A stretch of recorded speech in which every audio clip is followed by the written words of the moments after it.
what's up guys?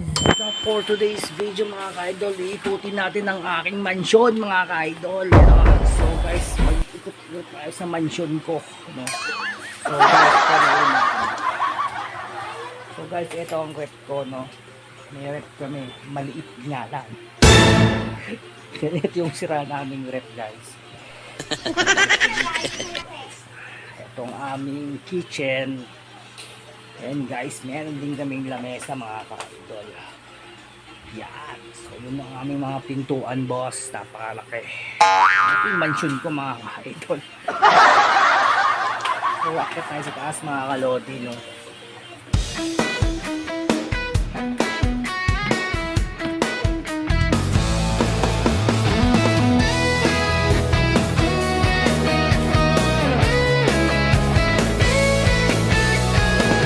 So guys, ang kalat sobra.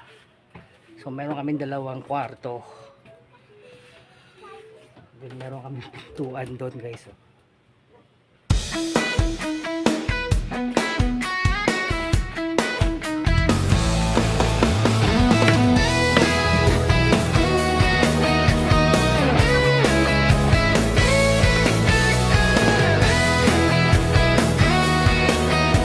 So guys, ito yung bahay ko. Napakadumi ng mansion.